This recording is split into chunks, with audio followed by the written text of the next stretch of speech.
There is one person in the courtroom that is probably having a worse day than Sean Combs.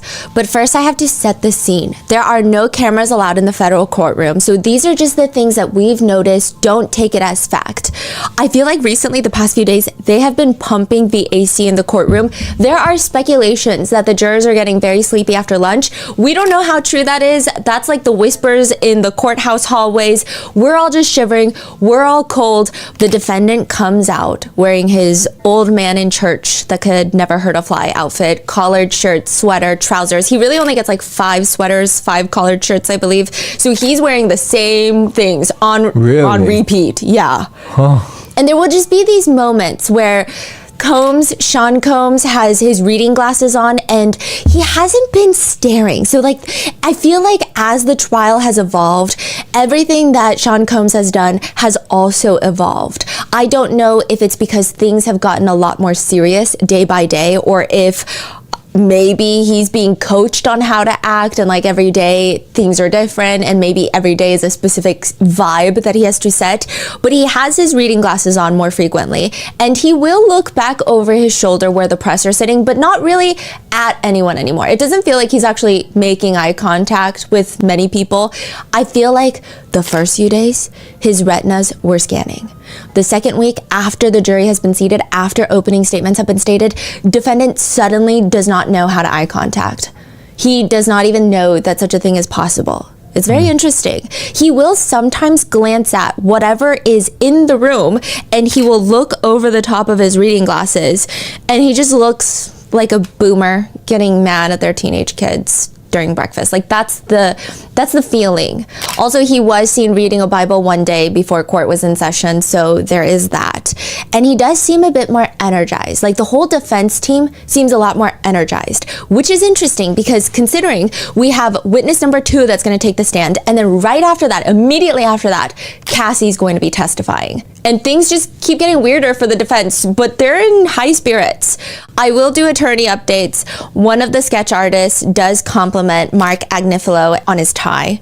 He stops and he just like has this full-blown conversation with her about like the different shades of blue and which shades of blue that they love. And I always think it's so fascinating that everybody is so calm, everybody is so happy and friendly until they're not. I mean, not that anyone would have any reason to be unfriendly with the sketch artist, except maybe if you're like Sean Combs, which, side note, random lore, there are a few sketch artist legends inside this courthouse, and one of the ones that are doing this case, they drew Ghislaine Maxwell. And Maxwell, during the trial, did not like what the sketch artist was drawing. So she starts drawing the sketch artist, who then draws Ghislaine Maxwell drawing her. And it's just like the weirdest thing ever. And inside the courthouse, when you walk in, there's like sketches everywhere. They're framed and they're hung up of some of the big trials. Anyway, also the defense starts playing musical chairs.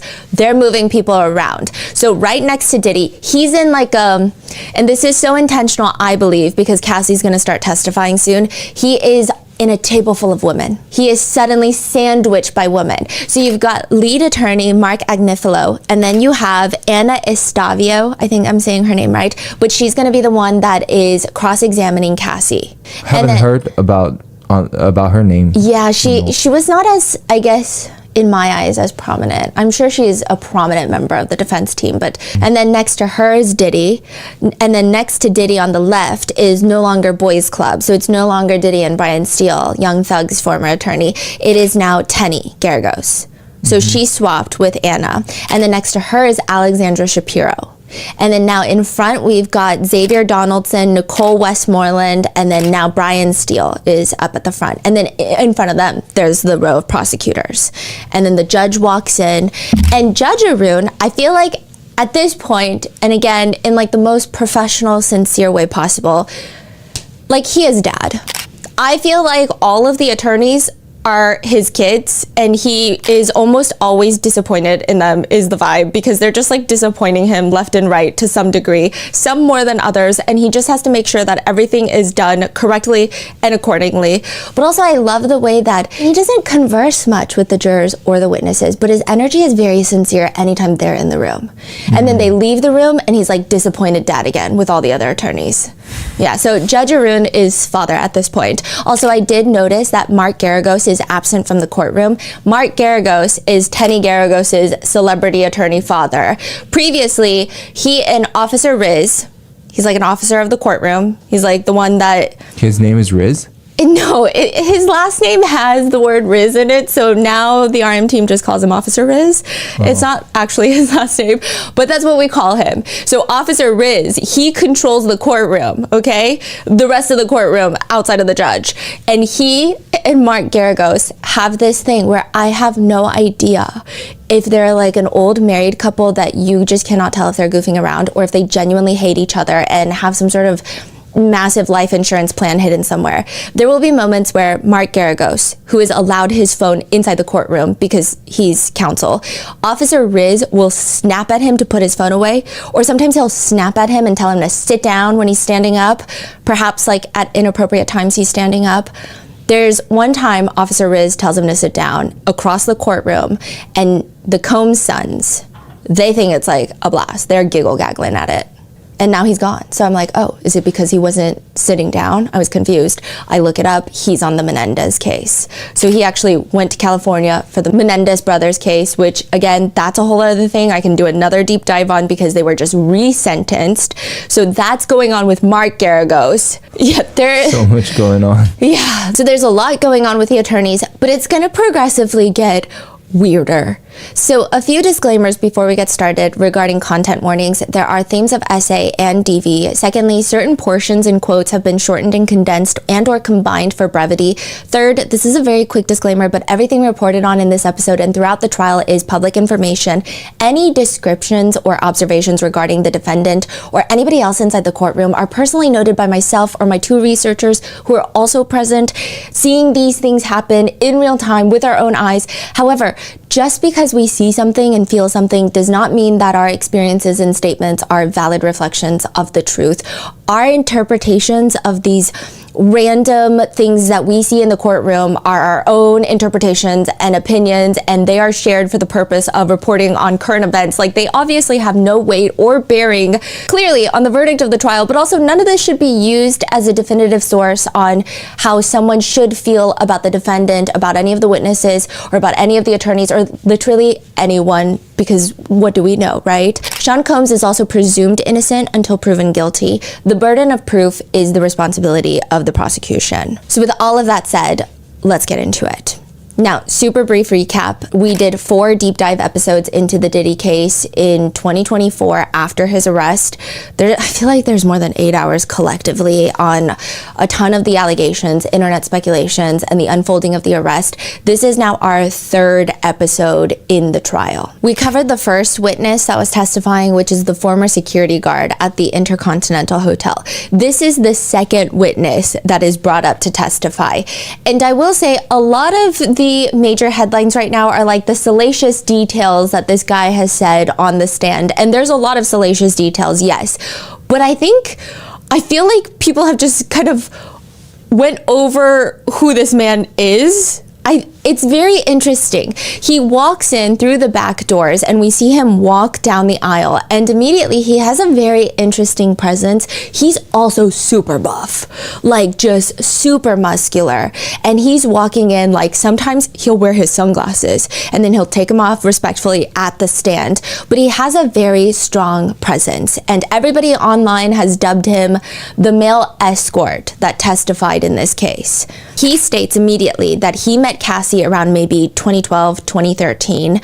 He had gotten a call from his boss and he told him that, quote, he couldn't find any of our black dancers, which was what was requested. So he asked me if I would mind going down to fulfill an order to have a dancer go down to the Gramercy Park Hotel in New York City for a bachelorette party. I told him I would do it. So he works for like a dancer company, right? He's gonna go there, he's gonna put on a show for this bachelorette party, he's gonna get paid $200, and then he's gonna call it a night and go home. That's the plan. Now, side note, he is supposed to be dressed up as a police officer because that was what was requested, but he didn't have one, like a police uniform, so he just went and bought a NYPD t-shirt. He shows up to the hotel. Does he know it was Diddy? No, he does not. Whoa. So he's explaining the job is I mean, it sounds relatively simple. He says, quote, I was expecting to do a little striptease, and that was it, just for a bachelorette party, a group of women, and then leave. So he gets to the hotel room around after midnight, so really late. He gets to the hotel room, knocks on the door. Cassie opens the door, and he does not know that this is Cassie. He just thinks maybe this is the bachelorette. She's wearing a red wig, wearing red lingerie with high heels and dark sunglasses on. He's expecting a bachelorette party, and this feels, I mean, I would assume like the saddest bachelorette party. There's nobody in this hotel room. He says, she asked me if I was okay if it was just going to be us, because I was expecting to see a group of women there, but there was only her standing in the door. She asked me to come into the room. She said it was her birthday and that her husband wanted to do something special for her. And so she asked me if I would mind rubbing baby oil on her and giving her a massage. And wherever things went from there, if you know, based on how comfortable I was. He says he walks into the hotel room where there is a whole living room. It's like a suite. There's velvet couches that open up into this larger space. There's a coffee table. And this coffee table, it's just filled with candles lit up all over the coffee table. I would imagine it feels like a seance or something, because the rest of the room, he says, is very dark. There's candles lit up everywhere. There's baby oil. There's Astroglide. But probably the most pertinent part of the room to note, and this is according to the witness, he sees a man in the back of the room. So he's assuming this is her husband that she was just telling me about. But this man is wearing a white robe with the bandana over his face and a baseball cap. It's like the weirdest attire. I mean, I would imagine it's kind of terrifying. Regardless, Cassie is reassuring him. You know, she told me that, first off, that I didn't have to worry about anything because her husband wasn't gay. I remember her saying that to me, and he wasn't gonna try and touch me or anything, and I told her that's good because I wasn't with that.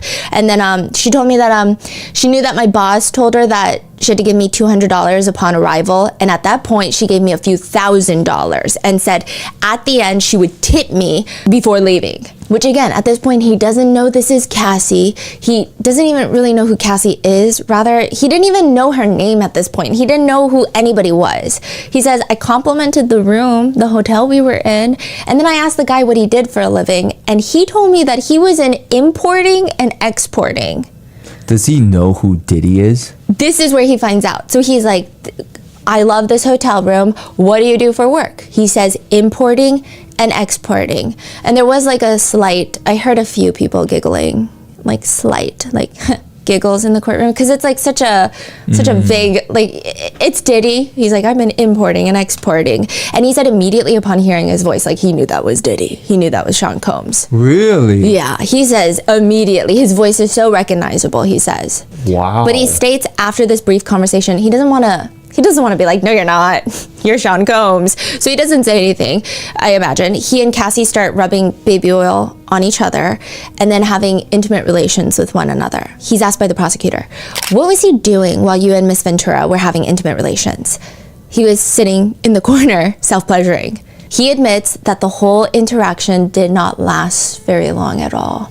So once they're done, Cassie gives him more money. So he makes like a couple $1,000s that night. And he says that Sean kept asking if he would like to see him again. Like, do you want to see us again? Do you want to see us again? Or some variation of that. And the prosecution asks, and let me ask you, how did you respond to that? I said, sure. And he told Cassie to take my phone number, and she took my phone number, and that was that. He says he's about ready to leave. He's maybe a few minutes out of that hotel room when Cassie, quote, Cassie texted me asking me if I would mind sending her a picture of my private part. And how did you respond? I gave her a picture of my private part. What was the next communication you had with her? She asked me if I could come back upstairs and see her again. And how did you respond? I went back upstairs to see her again. Wait, so he just left? Yes. Sent a photo and went right back? Yes. So like he leaves. A few minutes. A few minutes later, he sends a picture of his private parts because it was requested. And then he goes back up to the hotel room. He goes straight back up there where, again, it's Cassie and it's Sean Combs. And this time he says he ends up staying for a few hours. So what do you remember happening over those few hours? The same thing. It was literally the same exact scene. Basically, we rubbed baby oil on each other. We had intimate relations for longer this time, and then I was done. I do not recollect whether or not they gave me anything else after that, money-wise. What was Mr. Combs doing while you were having this sexual encounter with Miss Ventura? He was self-pleasuring in the corner. Okay, I feel like the prosecutors really want him to keep saying that. I feel like it's pertinent to this case, but also just the constant, very matter-of-fact tone of he was self-pleasuring in the corner watching us is a very interesting thing to just hear out loud over and over again in a courtroom. The second time, he leaves for real and he says, later his boss looked up who Cassie was for him and that's how he found out who she was. He already knew that it was Sean Combs in the hotel room. So every time you met with Miss Ventura and Mr. Combs, what was the purpose of the meeting? To have sex with Cassie? In front of who? In front of Mr. Combs. He would say that whenever he met them, sometimes they would alert him maybe an hour before or a couple days in advance. He would meet them at hotels. Sometimes he would have to tell the hotel employees, I'm here to see Black. That was like the code word. And then they would lead him to that room, I guess. Maybe that's the name that they book under. He's asked, during your sexual encounters with Cassie and Mr. Combs, generally, how were the rooms decorated? Sometimes sheets or like towels on the couch.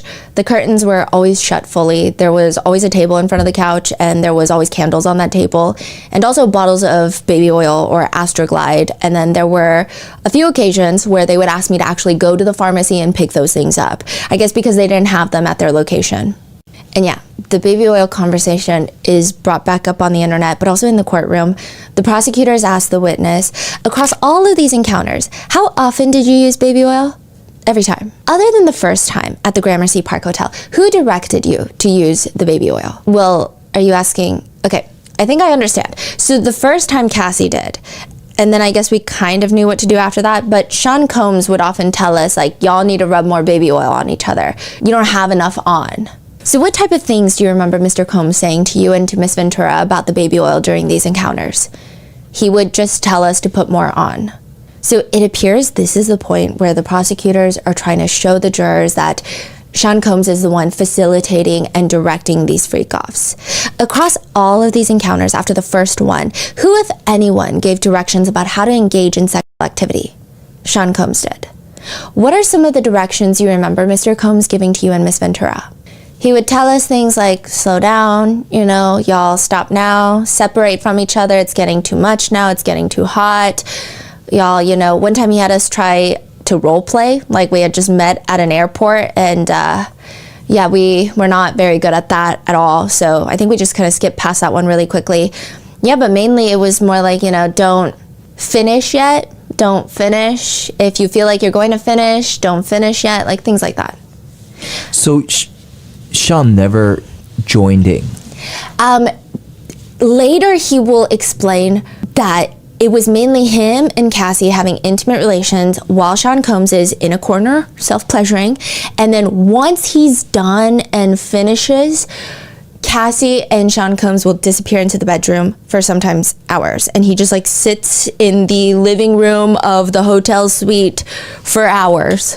After Sean is finished? After he's finished. Oh, after he is? Yeah. I see. And he doesn't really know what's going on in the bedroom. About how often during these encounters would Mr. Combs tell you to wait to finish?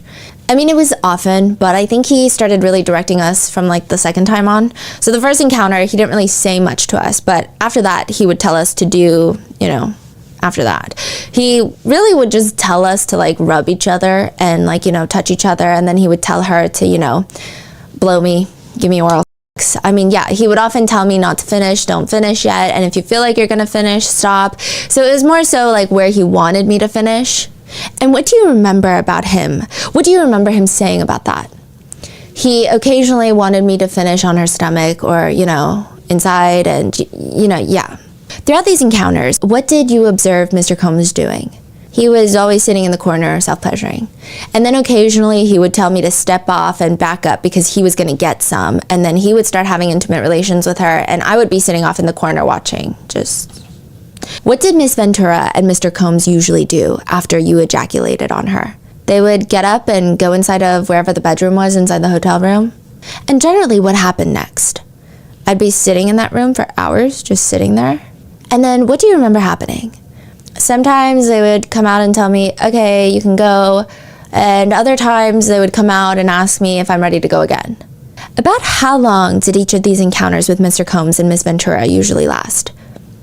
Could be anywhere from an hour to 10 hours. 10 hours? 10 hours. So this is like a huge point for the prosecutors, is that these freak-offs would last multiple days. And that for Cassie, for years of her life, it would potentially feel like half of her week is in this horrendous freak-off situation. How many times, if any, did you pretend to finish, but you actually did not? I think this was on our second go-around. He told me to make sure that I finish inside of her this time, and I went to go, but I couldn't do it. I was in my head or whatever the problem was, but I couldn't finish. And so I just pretended to do it, and they got up, they went into the room, and then Sean Combs came out of the room and he asked me, he said, "Yo, are you sure you finished?" And I said, "Yeah, I'm positive." And he was like, "You sure?" And I said, "Yes." And so they went back into the room, and yeah, that was that. But yeah, they definitely knew. This is the part that has been all over the headlines that I have seen, is the prosecutors ask, what, if any, bodily fluids other than ejaculate do you remember there being in these rooms? The witness responds, so Cassie was actually the one that asked me to urinate on her. They had just come out of the room and she asked me if I had ever done that before, and I said no. And she told me to do it, and apparently I was doing it wrong because they both stopped me and told me that I was supposed to let a little out at a time and not go full, like, take a leak on her. That was just one time that they asked me to do that. What was Mr. Combs doing when you urinated on Miss Ventura? He was self-pleasuring. They also bring up the alleged recording of freak-offs, saying, who, if anyone, recorded your encounters with Miss Ventura? Sean Combs. About how many times do you remember Mr. Combs recording you and Miss Ventura during these sexual encounters? Again, I would be estimating, but once or twice. And what do you remember Mr. Combs using to record these encounters? I do believe a cell phone and a camcorder device. So when he was saying all of this, did you see what Diddy was doing in court? Yes. Okay. So this is the very interesting thing. I think, I feel like prior to, it really started during opening statements. Diddy just like morphed into a marble statue. Everything became so frozen to the point where it just felt very unnatural. Like, I just don't see many people have that level of stillness inside of them. Yeah. So it feels intentional, because it doesn't even feel still. It feels rigid. Yeah. Right. So it feels intentional. But during these two witness testimonies, we did notice something. So my researchers and I were like, okay, are we noticing the same thing? Because it's so interesting. I feel like every time anybody else is talking, or the judge is talking, the attorneys are talking, they're arguing, they're going back and forth on things, they're like submitting applications, he is rigid, he's statuesque, he's frozen. But during the two witness statements, he would have these moments where his body language feels a little bit more like what people remember Diddy being.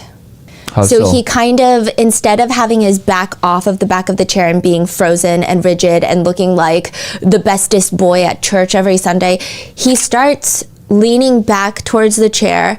He has I wrote this down specifically, his right shoulder is down, his left shoulder is up, and his head is kind of cocked to the left. And then there would be some times where during the witness statements, he'll kind of prop his left arm onto the chair. So I can't see that.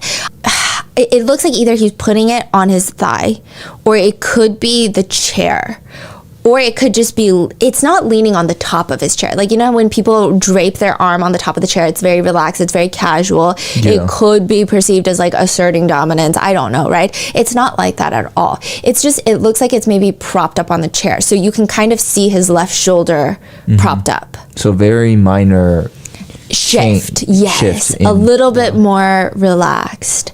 I also did notice, and this could just be my perception of things, more often than not, I do see him lifting his chin up more when he's looking at the witnesses that are testifying. So it's almost like he's lifting his chin and like looking down at them, even though they might be a little more elevated, honestly, than he is. I just see his chin go up more. But I don't know, maybe there's like a reflection on an iPad that's bothering his eye. It could be anything else. I just noted it down because I thought it was interesting. That helps, because now I feel like I can see that posture. But he's incredibly stoic. He will have a break from this like stoicism at the end, because he starts doing stuff that I don't even think he realizes he's doing near the end. Because From this witness? Yes, during cross-examination, because I think things get a little bit crazier. But yes, at this point, he's stoic, but his body language has shifted a teeny tiny bit. Now, there were a lot of things that this witness says that he was very concerned about. The witness states that he did not notice Cassie to be under the influence of drugs except for one time, and it was pretty alarming. He said, I came to a hotel room and Sean Combs opened the door. And when I went inside the hotel room, he closed the door behind me. And then he said to me, I don't think this is gonna happen today. And I looked at the couch, and Cassie looked like, to me, she looked like she was completely passed out on the couch, slumped over and half on the couch, half off the couch. So he said it was very alarming. And there was another time that Sean Combs actually offered him Molly, MDMA, and he is asked by the prosecutors, what do you remember about the time that you were offered Molly by Mr. Combs? I remember they had I really can't tell you who gave me the money, but I'd gotten a couple $1,000s, I guess, after we had intimate relations. I took that Molly, and then I became a totally different person. I went out into Times Square and I handed out $100 bills to every single person that I saw in front of me. What? When you say you became a totally different person, how did the Molly make you feel? It made me feel like a jackass that wanted to go into the middle of Times Square and hand out $100 bills to every person that he saw. Can you describe the sensation of taking the Molly for us, please? I felt sick, like physically sick, like nauseous, but also I felt euphoric at the same time. But eventually, he says, he starts reaching out to Cassie because he's very worried about her. He says, at some point after things had happened, I always wanted, to know that she was good. I used to try to get to her to text me to tell me that, she was good. And then when she wouldn't reply, eventually I started sending her more vulgar text messages to see if I could get her, more interested to see me again so that I could actually see her in person and know that she was good. When you say that you sent vulgar text messages, what do you mean? I mean, I can recall sending her at least one message telling her, that I wanted to... You want me to just say it? If you wouldn't mind giving an example. I want to f*** you right now. And are those the kind of vulgar text messages you would send her? Not often, but once or twice, yeah. To the best of your recollection, did Cassie ever respond to those vulgar text messages? I don't think so. Okay, but why is he scared and worried for Cassie so much that he's sending these vulgar messages to almost bait her into responding? Like, it's a very interesting circumstance to be in. Like, why does he even need to reach out to begin with? Like, clearly something is bothering him. Yeah. He tells the courtroom that he starts developing ED, erectile dysfunction, to which he is asked, when was the first time you experienced that sexual performance issue? After the first time that I saw him hit her. He says he was at Cassie's house and he's sitting on the couch. Cassie is sitting in front of him on the computer. So there's a little desk facing the wall, but her back is facing him. And Sean Combs is in Cassie's bedroom. They had just gotten done having intimate relations. And he says, well, I had intimate relations with her. We finished doing what we were doing. And then they both went into the bedroom. She eventually came out and she got on her computer, and Mr. Combs was in her bedroom. Cassie was on her computer, and I heard him yell out, babe, come here. I heard Mr. Combs yell out to Cassie, babe, come here. Cassie was on her computer, and she said, hold on one second. I have my personal information out on the computer right now. He, Mr. Combs, came out of the room, and I just saw a bottle fly past her and hit the wall. It looked like a liquor bottle. And then he, Mr. Combs, walks over to her, to Cassie. He grabbed her by the hair and started dragging her by the hair into her bedroom. And he wasn't saying anything while he was dragging her. She was yelling. Now, side note, the whole time, Sean Combs is just stoic. Again, even during like this very lengthy description of what allegedly took place. Like, he's not moving, he's very frozen. What was she saying? She was screaming, and he, Mr. Combs, pulled her into the bedroom, and I could hear him. What I could hear, what sounded like him slapping her. What else could you hear from the bedroom? She was screaming. What did you hear her saying? I'm sorry. And then Mr. Combs, was basically saying, bitch, when I tell you to come here, you come now, not later. Wow. How did you react to this violence? I was shocked. It came out of nowhere. I was terrified. I didn't know what to do. I didn't know.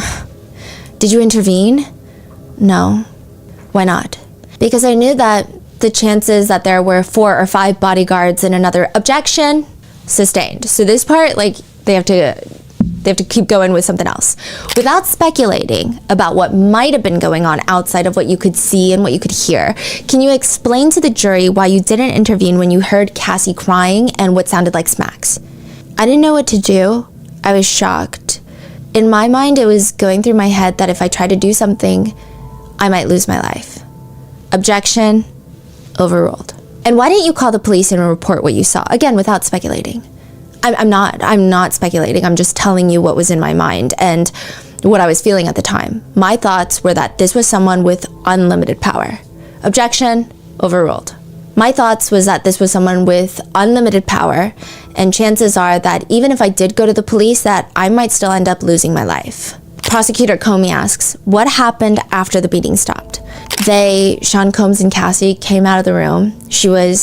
Cassie was visibly very upset. She did not look like she wanted to continue doing anything, but Mr. Combs asked, are y'all ready to continue now?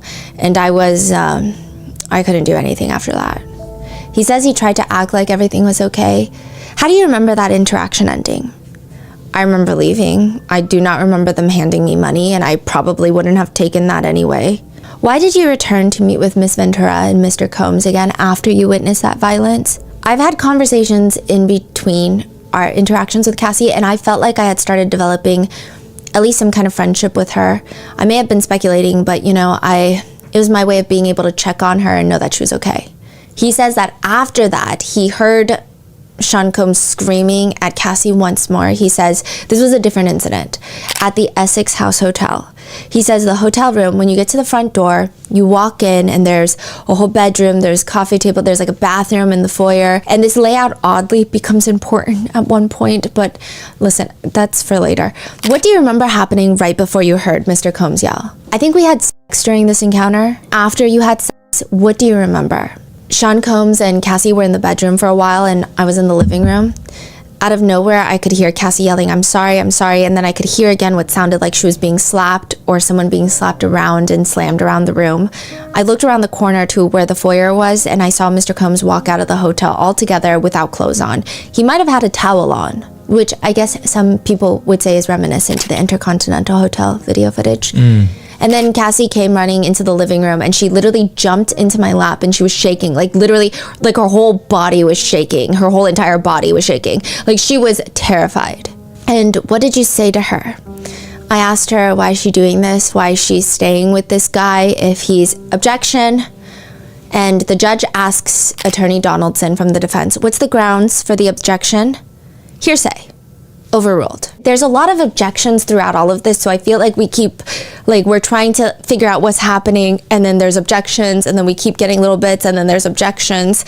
Prosecutor Comey continues, can you tell us again what you said to Cassie? I asked her why she was staying with this guy if he was hitting her and beating her like this, and I tried to explain to her that she was in real danger if she stayed with him, and she basically tried to convince me that it was okay. It's okay, I'm fine, I'll be okay. And I just kept trying to tell her that you're not okay and you need to get help.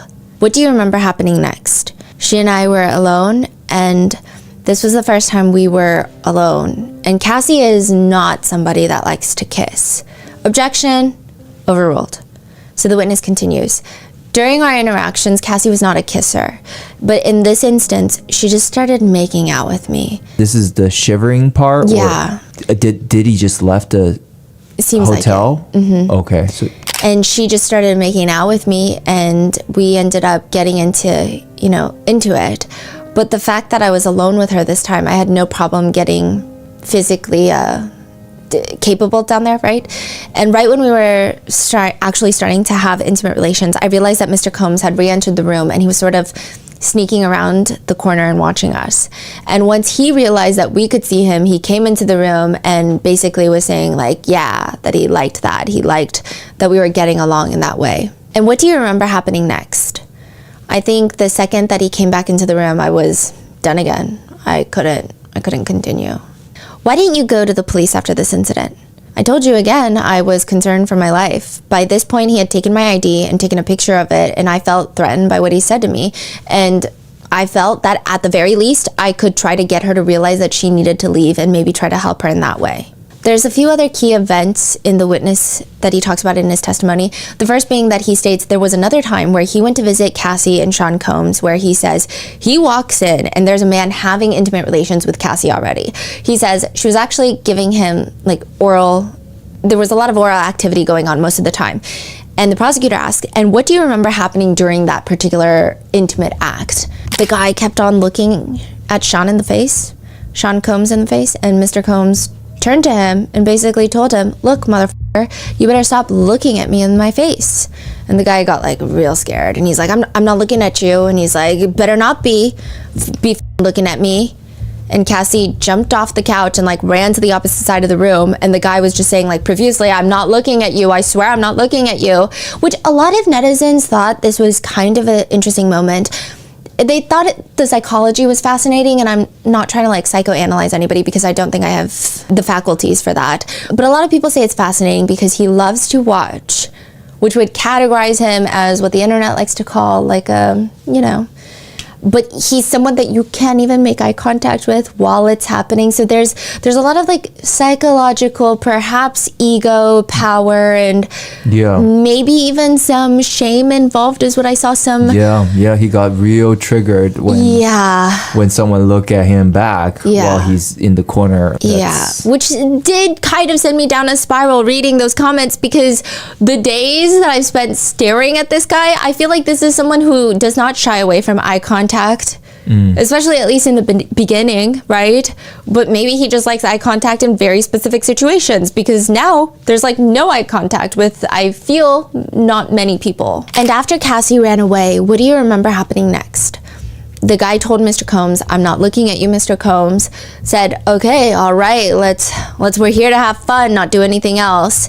And then he told Cassie to come back to the couch, and Cassie asked if they were absolutely positive that they're good now, because she seemed like she was scared to go back to the couch. The witness does testify, and I think the prosecutors are trying to lay the groundwork, or maybe even the evidence. They're asking questions to establish the fact that these freak-offs happened for sometimes days at a time, is what they argued in even their opening statement, to which the witness talks about how, quote, just times that I would come to the hotel room and there would be like towels on the floor that looked used, and bottles of baby oil that were almost finished, and Astroglide that was halfway used, and it just looked like, it looked like someone had already been there already. He also states that he was only ever paid for intimate relations, that if he went there without having intimate relations because sometimes he couldn't physically perform, he would not get paid. Furthermore, he states that anytime he would get paid, it was around $700 to $5,000 to $6,000. And though it was mainly Cassie handing him the cash, he states he does remember Sean Combs coming out once and, quote, I remember he came out of the room once and he asked me and the other gentleman if we had gotten our bread. However, he does state that he personally never felt like he was being paid to have intimate relations. Even though he knows that he only got paid for the times that he did have those acts, he says, well, I for one was not someone that was getting paid for intimate relations. In my head, I was just excited that I was in this world and, happy to be involved with people with such notoriety. I didn't care if I got paid one way or another. I never asked them for a single dollar. They gave that to me every time that I went to see them. So for me, it was just, this is just something that they do. They have that kind of money. They want to share it with me. I'm fine with that.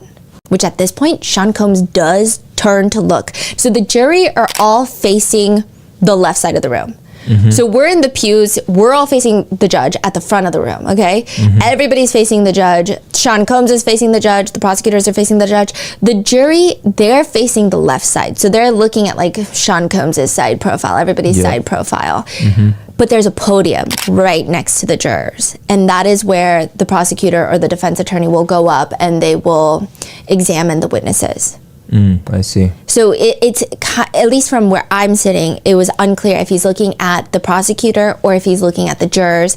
But at this point, when the witness says that, Sean Combs does kind of tilt and do like a small nod. Wait, I'm sorry. What did he say again? He says, I was just happy like they have this money and they want to share this money with it. So it sounds like a very positive thing. Slightly so far, this is maybe the only thing that could be interpreted as even remotely positive about Sean Combs in this witness's testimony. Yeah. And he turns towards, I don't know if it's towards the prosecutor, I am imagining it's for the jury, but he does like a small nod. I guess indicating that he too feels like he's just sharing the love through money. I don't know. Now, the witness says he's scared. He says that Sean Combs took his ID, saying it's just in case, and he's kind of freaking out about it. And there were a lot of parts from this witness's testimony that are really transparent to the point that if it were not in this case, in this situation, in a courtroom setting, it could maybe come off as vulgar, perhaps, because it's the truth. It's a lot to hear. Like, people are not sugarcoating the truth in a courtroom. He will testify and state things like, he would tell her to blow me. Halfway into the direct, Sean Combs' daughters, so they're all adults, they just had turned 18 recently, I believe, and they first leave to use the restroom once the testimony starts getting into that area of a lot of explicit details. They come back after the restroom and the testimony is still very sexual in nature, so they leave once more and they don't come back. So they sit out the rest of the testimony. The three daughters, right? Yeah, but the mother and the sons, they stay. And that's also been a huge conversation online, the fact that Sean Combs' kids are showing up to support him in court. Typically, netizens say that it's supposed to show that the defendant has a large support group that supports them and believes in their innocence, most likely, is what they're showing to the jurors. Like, I believe this person is innocent and I'm supporting them. However, in this case, netizens think it's telling that the three youngest daughters that are barely adults are in attendance, with netizens feeling like if they were Sean Combs, they would bar their daughters, at the very least, if not all their kids, from the courtroom, because they don't want them to experience this level of trauma and like hearing these things being said and the allegations and the accusations.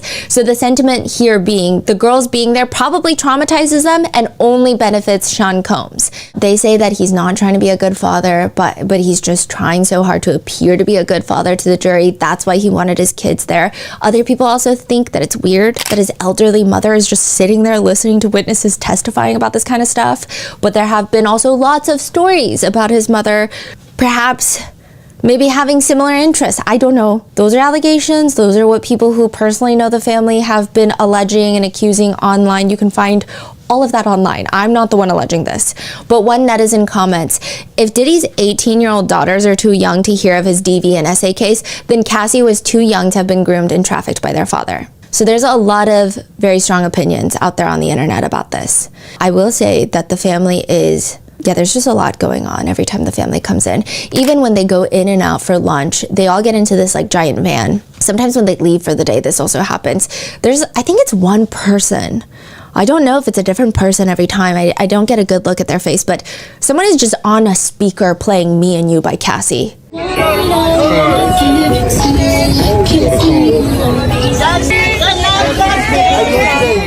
I mean, this is like multiple times I've heard and seen like the family, and then you just hear Me and You blasting near the courthouse. And side note, since we're on the topic of the family, I just want to run you through the energy of the family really quick, because there's a lot of energy there. So Christian Combs, this is Kim Porter's first child with Sean Combs. Christian Combs, he reminds me a lot of Sean Combs. In the first episode I talked about, Diddy would do this thing where he looks back and he like holds people's gazes, and then he stopped doing that. But I feel like Christian Combs, he does that. Really? He doesn't do it often, but like randomly, he has like this, he turns to the side and he will look back, and it's a very like intense gaze. I don't think he's specifically looking at anyone. I don't think he even means to. He just has very similar mannerisms, I think. He also likes to walk in with his hands in his pockets. So I do think that Christian Combs has very similar energy to Sean Combs. A lot of the time during witness testimonies, I see him putting his arm around his mom. Or not his mom, but Sean Combs' mom, so Christian's grandmother. And his arm is around her, or he's like comforting her somewhat, or he's just like staring off into the abyss or staring at the judge or something. Justin Combs, which is Sean Combs' son with Misa Hilton, I often see him taking notes and also passing notes. And then Quincy, who is Albie Shore and Kim Porter's son, he seems the most locked in, more observant. I don't see him as often taking notes, but he seems like he's very attentive and like paying very close attention to all the things that are happening.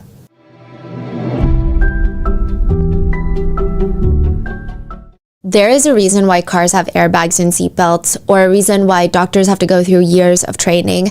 Just like there's a reason why Morgan & Morgan is America's largest injury law firm. For over 35 years, Morgan & Morgan has been fighting for the people with over 100 offices and more than 1,000 lawyers nationwide. With over $25 billion recovered for over 500,000 clients, Morgan & Morgan has a proven track record of fighting to get you the full and fair compensation. The family-founded firm is built on a foundation of personalized commitment, client advocacy, and accessibility with risk-free consultations across the United States. In Florida, a client received $12 million after the insurance company offered $350,000. In Pennsylvania, a client was awarded $26 million, 40 times the insurance company's offer of $650,000. When you hire the wrong law firm, you may be beat before you start. All law firms are not the same. If you're ever injured, you can check out Morgan & Morgan. Their fee is free unless they win. For more information, go to forthepeople.com/rotten or dial pound law, which is pound 529 from your cell phone. That's forthepeople.com/rotten or pound law, pound 529 from your cell. This is a paid advertisement.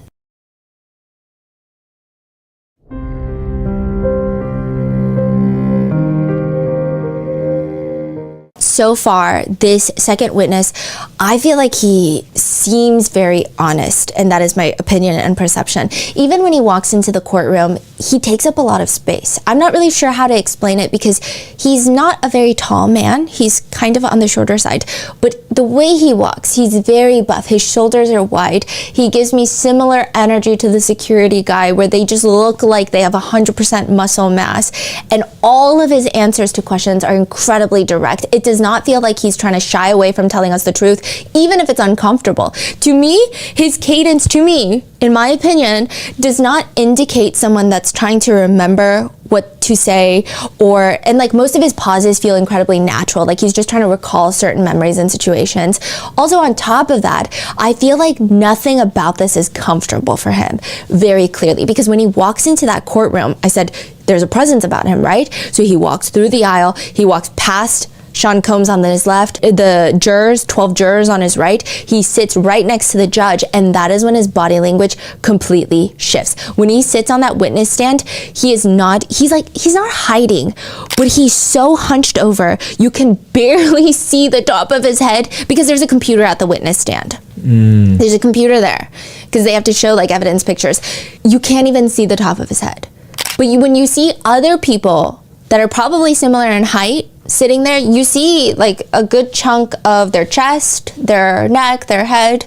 You just see like the top of his head peeking over the computer screen. I felt like that in conjunction with the testimony. He looks like he's melting into his chair. It felt very honest. He could be the world's best liar, but to me it just felt kind of honest. I think it's interesting because that's what your take, right? Yeah. I feel like maybe some of the jurors or a lot of them may feel the same way, like, oh, they can trust what he's saying because that's the energy that they get. There was not one point where I felt like he was saying something to make himself appear better or to make himself appear more law-abiding. It just felt almost uncomfortably honest. Right. Yeah. Like he was tied up to a truth machine, is my opinion. And again, I could be naive, I could be dumb, he could be the world's best liar. But, I mean, he is on the stand, that would be perjury. He's asked, were there times when you texted her and she did not respond? She never responded to my text messages, usually. Like, he's like that honest. So it feels like it's very interesting to see him going into the cross-examination. And the main person that's going to be doing that is defense attorney Xavier Donaldson. Now, to be fair, I do want to preface this before we get into this. He was one of the later additions to the defense team. He joined the defense team days before the trial. Days before the trial. I mean, what are we supposed to expect? Mark Agnifilo was hired a full year ago. So the difference in preparation time is massive. So just keep that in mind throughout all of this, because I feel like even in the courthouse, I have only heard, and this is probably like off the record, I don't even know what that means, right? But I've only ever heard people say incredibly positive things about Attorney Donaldson. But this cross-examination, I could not look away. And this was the first trial that my researchers and I are attending. We obviously watch live streams of trials. We go through copious amounts of court transcripts. So we were confused because maybe sometimes things don't translate on camera, or maybe sometimes things don't translate on transcripts when transcripts are the only things available. So we were confused on like, is this a normal cross-examination? Because it doesn't feel like it, and it doesn't match any of the other copious amounts of cross-examinations we've seen on other trials that are recorded. My researcher even passed me a note that read, "What is happening?" because we were a little bit lost. So Attorney Donaldson, I feel like up until now, he's just been like this 6'5" tower. Wow. I don't know his actual height. He feels 7 feet tall. He's just impeccably dressed every single day. He's very stoic. You don't see him socializing too much. He appears to be very focused most of the time. This is our first time seeing him in his element. And again, to preface, I don't even think this is his element because he just got on the trial like days before the trial. Like he just got on this case. So he's about to cross-examine the witness number 2. I think that Brian Steele and Xavier Donaldson have similar mannerisms in the sense that when they get to the podium, they like to use their body. I think they're both showmen. And I mean that maybe in a good way. I think in a good way.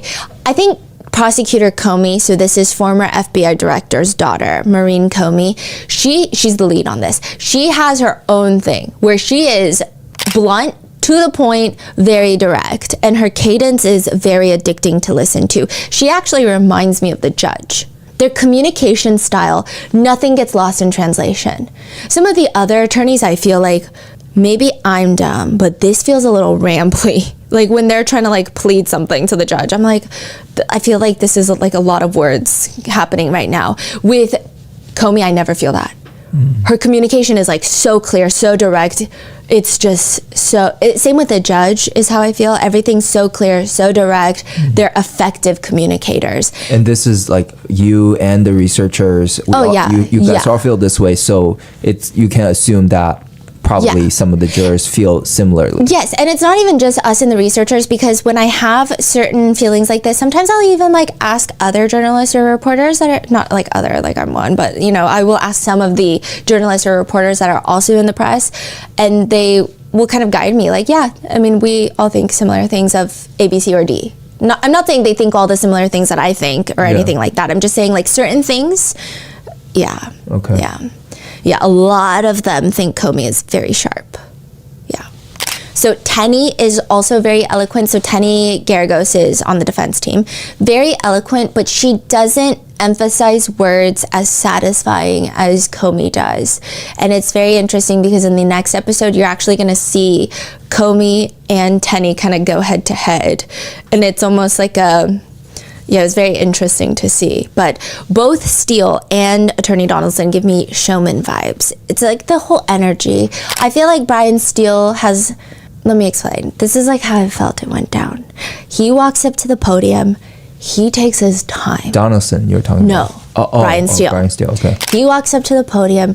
He takes his time. I don't know if that's the intention, but it feels like it naturally builds tension. Yes. It feels like he's only going to start when he's ready.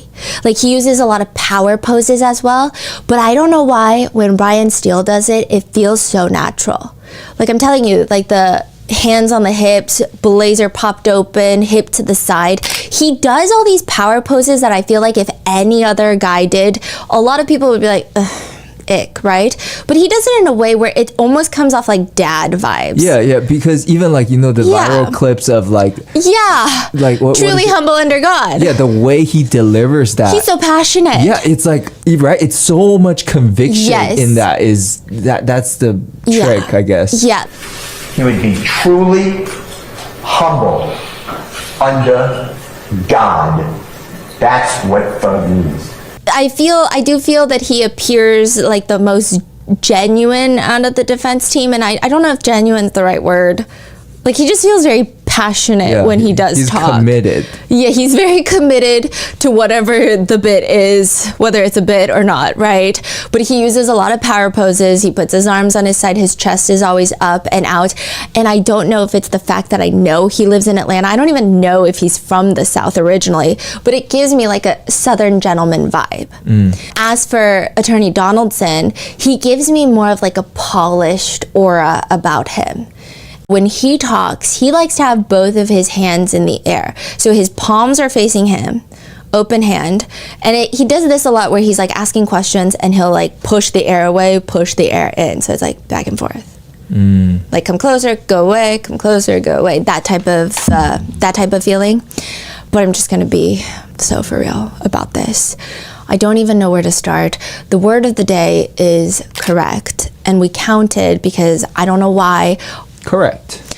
I don't know why. Why do we count? We are annoying people who calculate what a pen size amount of a stack of cash would be, but we counted, and this is the span over cross-examination that's lasted 2 days. So it didn't last 2 full days, but it was like the later part of one day and then the beginning of one day. So the first day, it was around 97 corrects. The second day, it was around 115 corrects. You just keep saying correct. In this total cross-examination, I would safely say that Attorney Donaldson said correct 200 times. And the way he does it is not like he's saying correct, like affirmative, yes. He would do this thing where he will say, then you opened the door, correct? Then you went into the room, correct? And it was just like this very interesting cadence that was, to me, in my opinion, felt very hard to follow. So when Attorney Donaldson gets up onto the podium, he is everywhere but on that podium. He is not really using that mic. He's looking around the courtroom a lot. At one point during cross-examination, and we all wrote this down, it looked like he, mid-question, like looked out the window and then bounced back into the question, but there was like a slight pause and he was looking out the window. I don't know if he was looking out the window or if he was looking at the jurors. There's a window behind them. It was just, there was so much, it was so hectic. The whole cross-exam, he's taking off his glasses, putting them back on, but not necessarily to read anything. And I do feel like this with the whole defense team. So are you saying like he's doing a lot, but not delivering yes, a lot? It felt kind of like what you expect from a crime show. This is a side note about the whole defense team. I don't know how reading glasses work, but we're all confused about how their reading glasses work, like all of them. Brian Steele, Sean Combs, Xavier Donaldson. Feels sometimes sporadic. Okay, so the glasses are coming off, they're coming in, they're like, he's holding them with both arms behind his back, holding his glasses, he's moving side to side, he's doing like almost a 360 where he's turned his full body to the defense, because the juror's on the other side, then he turns it towards the family, that side, and then even like towards the press. I don't think, again, he's not specifically looking at the press, that's not what I'm indicating, but like, his body is moving a lot. He's turning up. Some points he looks up at the ceiling. Does it look like he's nervous, or does it look like that's just how he always is? I think he is nervous. I think that he was not given adequate time because he just came onto the case. Okay. So I'm just going to give you a highlight overview of the cross. Attorney Donaldson asks a question to the witness, basically asking if his job was to help develop the website for the male, I guess what the public has been dubbing male escorts that he works for, and to make it more popular. So he's basically saying, like, aren't you there to help this website get more popular and gain traction? And the witness states yes and no. And he responds, well, yes, now. And then he's about to ask a question, but the judge has to stop him and say, quote, the jury should disregard counsel's last statement and there should be no statements. There should just be questions. So it just feels like he's making interesting, I don't want to say mistakes. So he's not supposed to make statements. It should be a question, but he made a mistake of stating a statement. Yeah, and then mid-questioning, he'll just be like, can I have a second, please, Your Honor? It just felt like he was very underprepared. At one point, the witness even asks the attorney, you're asking that question not in the right way. If you would like me to specify, I will. Like it just... The witness is correcting. The witness was going off on the attorney. It's so interesting because he is, the prosecutor's witness. So obviously he's going to have a much friendlier relationship usually with the prosecutor. And when prosecutor Maureen Comey is asking him questions, a lot of the times if it's a yes or no question, he will respond like, yes, ma'am, or like, no, blah, blah, blah. And then he'll elaborate. But with Attorney Donaldson, he's like pretty hostile, but understandably so, I think. He's just like, that is correct. That is incorrect. He's snappy with it. So Attorney Donaldson asks, then when you met with Cassie Ventura on that first day, you were not going for prostitution, correct? Correct. You were going to optimize the lady's experience, correct? I have no idea what that means. You have no idea what the company slogan that you worked for means? In regards to me going there to optimize the lady's experience, I don't know what you're referring to. Can you be specific with your question? Yes, the company slogan was to provide the ultimate ladies' night experience, correct? That was the company slogan, yes. Some questions were just going over what I felt like we already knew. You worked for the company, correct? Correct, yes I did. The company sent you to a lady that night, correct? Yes, they did. So you were going there to do the ultimate ladies' night experience, correct? I certainly was going there to give a great experience, yes. For a ladies' night, for a lady, correct? For a bachelorette party is what I thought it was, correct. So are you saying that a lot of these questions never lead to anything?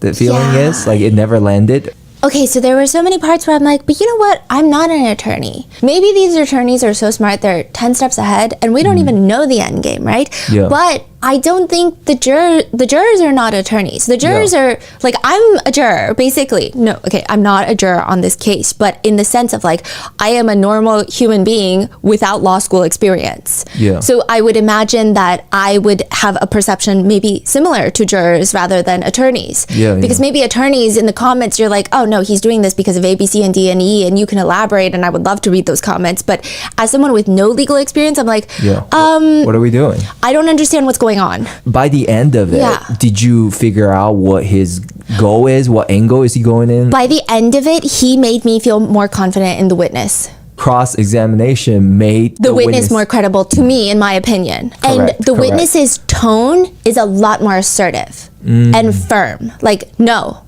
yes, like, no, I just told you. So it feels like he knows what's going on. Right. Donaldson also kept asking questions that the witness would say is incorrect, but it wasn't ever clarified.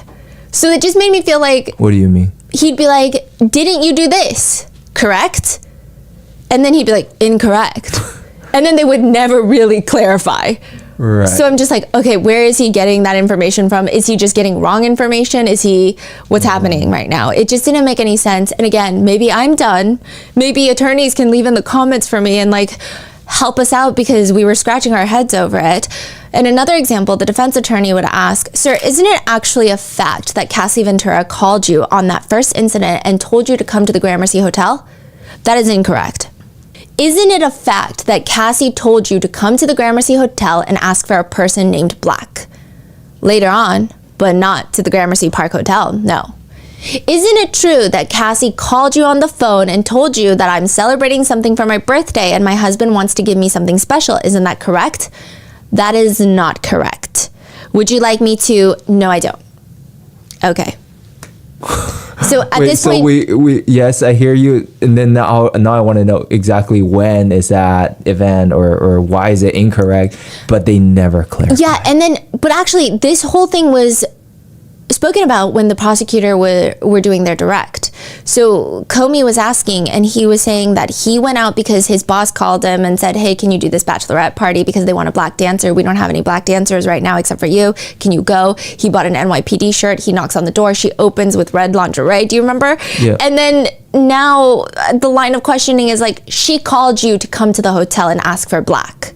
And he's like, no, not the Gramercy Hotel. My boss called me. Yeah, so it's like we just heard the story in a different format, and then now it's like, wait, I'm so confused. Like, I felt confused because I'm like, I don't know if he's talking about what we just talked about, but like, that doesn't sound right to me either. Yeah. Like, why is he asking Yes. a different story, right? Yeah. And then I'm like, is there something I don't know? Like, did the witness say this at a different time where he said a different story? I don't know, but it just didn't, it was weird. And then there's also just really strange geographical lines of questioning that made me feel like I'm just trying to put a puzzle together in my mind and it's not working. Now, when you got to the hotel room, I believe you said, according to you on your direct, you arrived at the front door and I believe you knocked on the door. Is that fair to say? Correct. When you knocked on the door, someone answered that door. Is that fair to say? Correct. This person that answered the door was a beautiful woman. Would that be fair to say? Correct. And you recall that in your mind, there was a beautiful woman opening the door, correct? Correct. It's the same question in 3 formats. Yeah, and she was wearing a wig at that point, correct? Correct. And at that point, prior to you, well, strike that. You hadn't talked to her about money, correct? You didn't talk to her about how much you would get paid for coming there, correct? So when you knocked on her door, Cassie brought up to you something about money, correct? Correct. And that is before you had intimate relations, correct? So then at that point, Cassie gave you money, correct? Yeah, correct. So as soon as you knocked on the door, she opened the door and you had a conversation about what? You're asking me? Yes, when you opened, sure. You knocked on the door, right? Sure. Is that right? That's correct. She opened the door, correct? Oh my God. Correct. You saw a beautiful woman there, correct? You're kidding me. Yes, correct. The back to the door? Yeah. You know, I was getting a little bit confused because, again, maybe there's something I'm missing because I'm not an attorney. And I do look over and there are, well, I don't know if I should go in depth, but there are other reporters on the other side. And I just see one of them, and this could be a coincidence. This could be absolutely nothing. He could just be really tired because I think everyone in that courtroom was tired. He's just like rubbing his eyes. He starts from his nose bridge using his 2 fingers, rubbing his eyes for a good minute. This man was in distress and he's just reporting. It was very frustrating. How about Diddy's team? I don't want to start drama, not that they would even watch this, but... What, they were reacting to this too? Sean Combs was very reactive. Really? Not at this point, but he gets even more reactive later. But this is when I say that his statuesque thing, I felt, is something that's strategic for the courtroom because he was no longer statuesque. He was doing what I can best describe as a 3-point look, which is he's looking at the witness, in my perception, and this could be false. This is just what I felt and what I perceived with my own 2 eyeballs. He's looking at the witness. I feel like he glances at the jury and then he looks at Attorney Donaldson in like a 3-point, what the hell look. Like, what is, like, oh my God, everything is falling apart type of look. And then he would just look at Attorney Donaldson. There's one point where clearly, I mean, everyone on the defense is like waiting for certain moments and they know what the key moments that they're trying to hit during this cross is. Donaldson asks the witness a question. Well, it's a statement plus correct question mark, right? And I do think that the response that they were, I don't even remember the question. It was not that important of a question, or at least I felt, to me, it felt insignificant because I don't recall the question. If it was that important, I do think I would recall that question clearly, right? But Attorney Donaldson asks a question, correct? And at this point, Sean Combs, he turns his body to the jury and he's staring at the jury. He's alert. His back is straight. He's like a Boy Scout on command, okay? He's ready to, like, I don't know. Yeah. But then the witness says incorrect. And you see, I saw Sean Combs' eyebrows scrunch. And then he sits, like, leans back again, turns away from the jury, and he looks incredibly confused. So I think this was all a rehearsed thing for the defense. Like, okay, during the cross-examination, we're going to ask him this, and he's going to say correct. And that's how we get him. Yeah, that's the mic drop moment. That's what it felt like. And then they got hit with the incorrect. And you don't even remember what it was. It did not feel like a significant question. I think the problem was the cadence, the flow of the cross. I don't even remember much. I had to re-go through the transcripts because I'm like, I don't even know what happened. How many hours were the first day for that? Like he was asking these questions for how long? Maybe like 40 minutes. So the 40 minutes he's just asking, correct? Yeah, and then like all the questions, I didn't get a setting. I didn't even know where we were. It was just like, where are you in relation to the couch? You're here, correct? Like, it was very confusing. I'm like, wait, which incident is he talking about again? And then by the time I'm like, oh, he's talking about that, it would be a completely different thing that he's like, correct? And then it was just so, the pacing was so strange that I didn't know what was happening most of the time. Got it. So you're confused, you're lost. Yeah. You didn't get the point. No. And then... No. Yeah. And then he'll say things like, okay, and then now, let's get the image right. You were in the hallway, correct? Yes, correct. She's in the door, correct? Correct. And at that moment, she hands you the money. She invites me into the hotel room. I go into the room. She closes the door behind me. And then she says to me, your boss told me that upon arrival, I have to give you $100 or $200. And I said, correct. And then she handed me about $4,000 or somewhere around that ballpark. $4,000? Roughly. And this is all before any oil rubbing, correct? Yes, correct. Before any hugging, is that correct? That is correct. Before any kissing, is that correct? Correct. Then it just starts kind of getting weird. Now, she was standing in, I believe you said lingerie? Correct. She had on heels, correct? Correct. She was just lingerie, heels, and a wig, correct? And a pair of dark glasses. And a pair of dark glasses? Correct. Later, he says, after you got the money, then you looked to the right and saw a man sitting in the chair. That is incorrect. You looked to the left and saw the man sitting in the chair. After she handed me the money, we walked into the room, fully past the hall, past the little hallway that was there, toward the couch that was in front of us with the candles and everything on it. And then I looked to the left, and on the right side of the room, if I'm facing Mr. Combs was sitting in the chair with a robe on, hat, and a bandana over his face. Yeah, I feel like I recall that better than what... That's what I pictured. Okay. Yeah. So now, while you were standing there with Cassie, and after you received the money, you were going to start rubbing baby oil on her, correct? Correct. She began rubbing baby oil on you, correct? Correct. And this is while she still had on her lingerie, correct? At some point, our clothes were off. She wasn't rubbing baby oil on me with my clothes on. Let's walk through it. Sure. So you get in there, I'm sorry, I forgot this part. You were wearing a New York City Police Department shirt, correct? That's correct. At one point, the witness even says, if you don't mind, could you please talk into the microphone? I can hardly hear you when you step away. Because at this point, he was like moving around a lot. He would kind of, it's like when in the movies you see he would have his arms behind his back holding his glasses, and then he would kind of pace, and he would look at like 3 different people in the room. And then he'd be like, is that correct? And then everyone's like, we can't hear you. Yeah, and then he's not asking anything deep. It's just, your name is John, correct? Yeah, and then he asks, and you took the oil off in front of Cassie, or you went somewhere else to do that? I took the oil off? I'm sorry, you took the shirt off in front of Cassie. I took my clothes off in front of Cassie, yes. So at that moment, you got the money.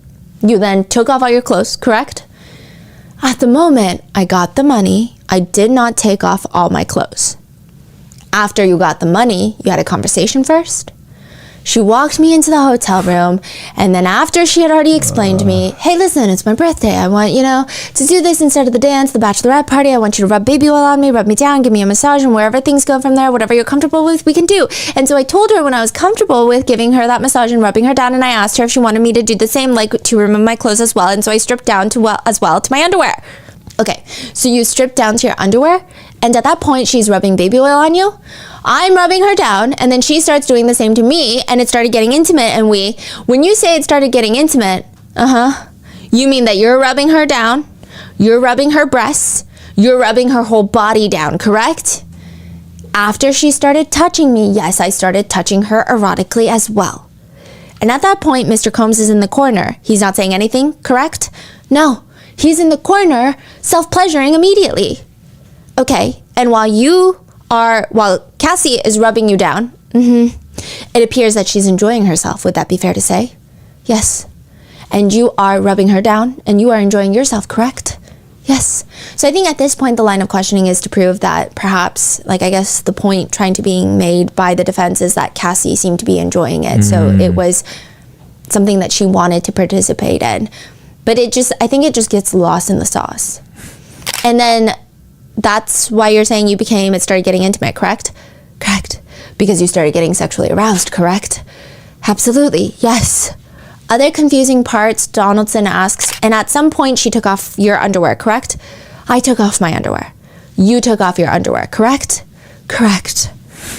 I think these parts were made more dramatic by the fact that I feel like Attorney Donaldson's cadence always feels like there's about to be a mic drop moment. The way he paces, the way he looks at the ceiling, looks around at the room, I'm like waiting for a bomb to drop. Like, okay, the next question he's asking, like we're about to uncover something that is drastically going to change the case as we know it.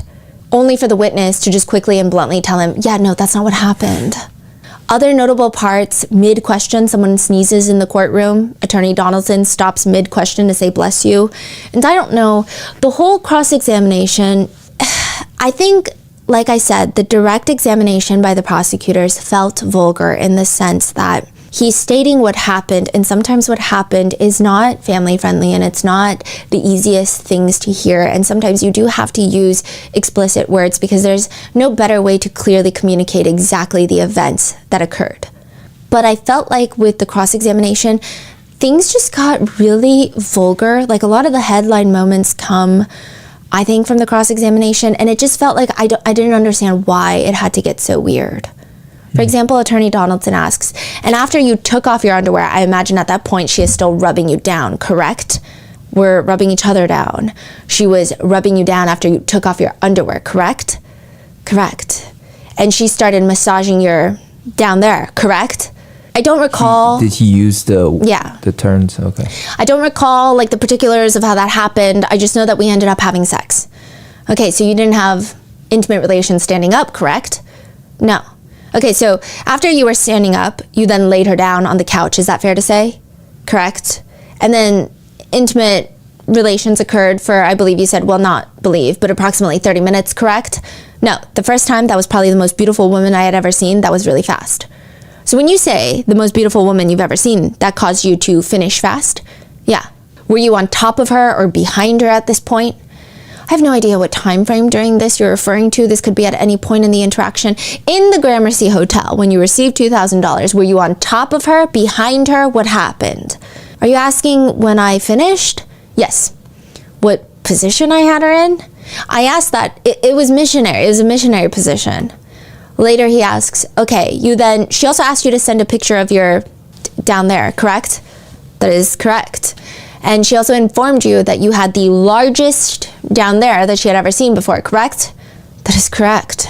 And she had said that to you also while you were having intimate relations with her the first time, correct?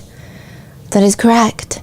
So the first time you were having intimate relations with her, you were not only aroused at her beauty, she was aroused at the size of your down there, correct? I get the point that he's trying to make, but it just didn't hit. At least for someone that's not of a legal background and just like a regular schmegular person. Yeah. Okay, so like you said, he's trying to say that, Cassie liked this encounter. Yes, that's the point he's trying to make, but I think the way he's phrasing it almost felt kind of gross, like behind her. Yeah, like she said, I don't know. I do feel like there would have been better ways to phrase it, which would also help the defense case. Yeah. He also asks questions that I think the defense is trying to prove that Cassie was involved in facilitating, orchestrating, and I guess they're trying to say that she liked and wanted these freak-offs. But I just don't know if this is like... It doesn't make sense to me why they're asking him this question. They would ask, she also paid for this hotel visit with her credit card, correct? He's like, I don't know what she paid for with the hotel. I have nothing to do with that. Well, you did learn from your boss that Miss Ventura paid for this hotel stay with her credit card, correct? That's not correct. She paid for the dancer to come to her with the credit card. I have no idea who paid for the hotel. I mean, honestly, it got to the point where I did think maybe the defense was playing chess. I'm like, maybe they're stalling or something. Because I'm like, maybe, because the next witness is Cassie. So I thought, But like, I didn't understand what they could possibly be stalling for, and like there was no way that this was going to continue going on, so it just didn't really make sense. So the cross-examination is not doing them any favor. Yes, but maybe again, I don't know, maybe this is going to come up later and then it's going to come full circle and I go, oh, okay, so that's why they were asking these what I thought were odd questions. But near the end, there's this moment where this is like the second day. Everything is quiet. I think Attorney Donaldson was like in the middle of trying to think of his next question or like going through a paper or something. And you just hear the sketch artist sketching away.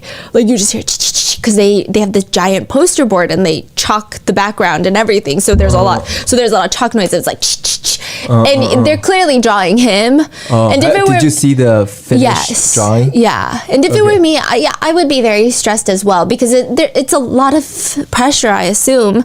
But at this point, the judge requests a sidebar where there's white noise playing. So anytime there's a sidebar, the attorneys from both sides and the judge will go to a corner of the courtroom. So what situation would they request that? It's just when they don't want a juror, like usually like problems with something that's happening that they don't really want the jurors to know. So there's white noise playing, right? But some of the sidebars are included in the court transcripts because they're not sealed, like it's not confidential. Yeah. So they don't want the jurors to know to hear. Yeah. Okay. Yeah, but you guys also couldn't No, hear. they play white noise, yeah. But with the transcript, you know what was said. So this is included in the court transcript for that day. But the problem was Attorney Donaldson is questioning and he's pointing out what he believes are inconsistencies. So he has the witness's testimony from an interview that the witness did in 2024 with the prosecutors. And then his recent testimony, like a few hours ago, and they're saying there's slight inconsistencies. I see. Oh, that's why he was so confident, because everything is based off that 2024. Yeah. So he's saying like the witness allegedly in the 2024 interview said that he felt jealous once when Sean Combs and Cassie were having intimate relations without him participating. But then this time he said that he was never jealous when Sean Combs was having intimate relations with Cassie because they would go into the bedroom for hours at a time, right? So he was trying to point out that inconsistency, but he had that paper of the original interview on the podium, which I said is right next to the jurors. Okay. Now the judge is asking him, because the judge requested a sidebar. All right, do you have the document like right in front of the jury that you're reading from? I have it to the side so I can read. You know, I'm trying to make sure that you can't do that. They can't see the document, judge. It's right in front of the juror. Okay.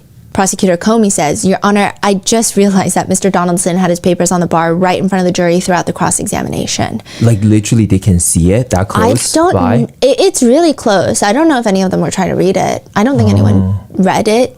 And I'm sure like you'd have to have some Attorney Donaldson tries to explain, I'll do whatever I can to make sure that the juror can't see it. It wasn't my intention to do that, so it's clear about that. And just the rest of the cross-examination is... Oh, that's what they want to discuss. Yeah. Like, is that paper visible to them? Okay. And then the rest of the cross-examination is uneventful, except the whole time he's getting stared down by Sean Combs. And Sean Combs is doing the three-point look, the witness, what I think is the jury, and then Donaldson. It's like he's watching a third party at this point. He's jotting down notes. He's got his eyebrows furrowed. In fact, anytime the defense, this isn't even just Attorney Donaldson, anytime the defense looks a little less prepared or their objection gets denied or their applications get denied, the way Sean Combs looks at them is like, what am I paying you for? Like, it's a very like, hello. Yeah. Like, it just looks like, hello. And I do think like it's unfortunate, and I think it's interesting how fast emotions change in a courtroom. Because when we do research on these cases and we're reading court transcripts, and even when we're watching live streams of everything that's happening in court, it's so very easy to hold on to emotions. I don't know why, right?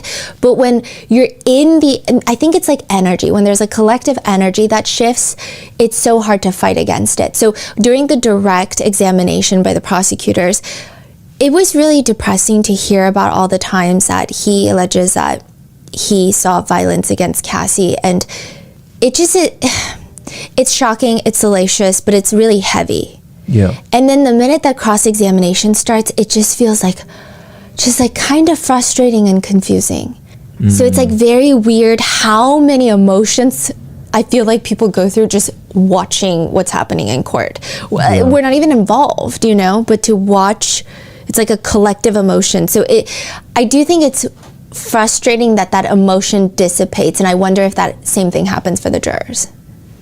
Right. If they feel like a sense of anger and like, oh, this is bad, and then the cross-examination happens and they're like, what just happened? And so they lose that, oh my gosh, this like emotional testimony. And then it just turns into, what was that? Maybe that's their strategy? Maybe, I don't know, yeah. Now, during the prosecutor's rebuttal, Comey asks a series of questions that do kind of do what I think she intended. I mean, there were statements. She's asking questions, but there were statements made. She says, so let's break it down. So she's back. Who would direct you and Cassie to rub baby oil on each other? Sean Combs. And who would direct Cassie to perform oral sex on you? Sean Combs. Who would direct you and Cassie to have intercourse with each other? Sean Combs. Is Sean Combs the same man who threw a liquor bottle across the room when Cassie asked him to wait a minute? Yes. Is that the same man that grabbed her by the hair and dragged her to the bedroom? Yes. Is that the same man who called her bitch while you heard her say I'm sorry and heard smacking sounds? Yes. Is that the same man who then came out of that same room and asked you and told you and Cassie, in essence, to have intimate relations again? In essence, yes.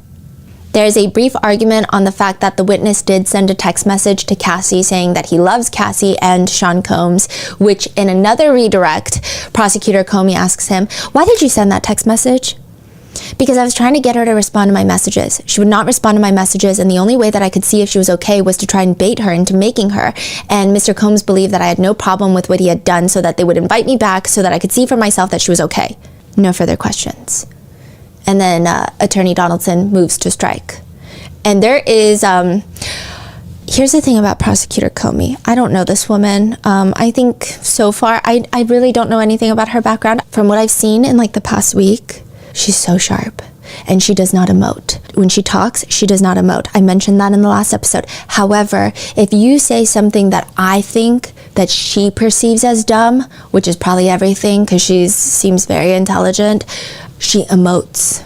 So she asked this last question not even going to the podium. So it's like a quick rebuttal that she does on the prosecutor's table. So she's at the very first row and Donaldson is behind her and then I'm behind them. Not like immediately, but like all the way in the back of the room. So I can see both of their faces when they turn around. Like when Comey turns around, I can see her face, right? Yeah. And he says, move to strike. And wait, what did she say? She said like, oh, why did you send that text message? And then he says, I just wanted to make sure that she was okay. And she says, no further questions. Donaldson says, move to strike. The judge says, on what basis? Donaldson says, non-responsive, right?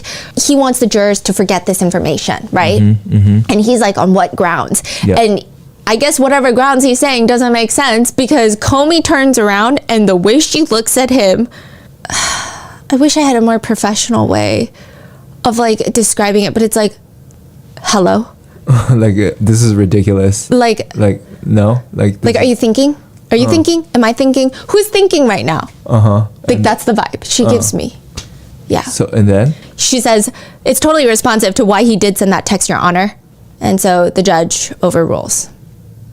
And it's just like very interesting the way like she never emotes until an attorney does something which she might perceive as dumb, and then suddenly she cannot hide her emote. Her emote is emoting so strong, like it like is a lot. Really? Yeah, it's like a, are you dumb? Look, like I don't know how else to describe it. That's the. So she has two modes, either blank, effective communicator, but blank, or are you dumb? And then what did Donaldson say or do after? It was just overruled. Oh, okay. Yeah. Okay. Then, that was the end of this. Yeah, but it was, it seemed very tense for the defense during that time. But not as tense as it's about to get, because after this cross, there's a quick break, a group, and we go outside the courtroom, and there's this little, I don't even really know what to call it. It's just like an open area, and then the elevators and the restroom. But in that open area, there's a group of maybe 10 people, and they're standing outside, right outside the courtroom, and they're either arms on each other's shoulders, kind of like a football huddle style. Some of them are just holding hands. and they are in a prayer circle. At least that's what it looks like. And it's all Sean Combs' family. Because now... Oh, the whole family went out already? Yeah. Oh, during the break, you said? Yes, and they are in a prayer circle, huddled together, because Cassie is about to start testifying. And that is where I leave you. And I am going to go through Cassie's direct and her cross-examination, which actually hasn't happened at the time that I'm filming this. I literally have to go to court in like 2 hours. So that'll be the next part of this, everything that's been going on with the trial. What are your thoughts? Let me know in the comments. And again, these are just my perceptions, my observations, my opinions. And I do think that Attorney Donaldson is... I think he has accomplished probably more in one day than I will do in a lifetime. I do think that it's very unfair that he was added onto the case so late. I think if he had a year, as some of the other attorneys on the defense had, I think he would have, I don't want to say he would have nailed the cross because that's weird, but I think he would have performed at his normal scale. You know, because I've only heard very good things about him. But that was just my opinion of this very isolated event. So what are your thoughts? Leave it in the comments, and I will see you in the next one.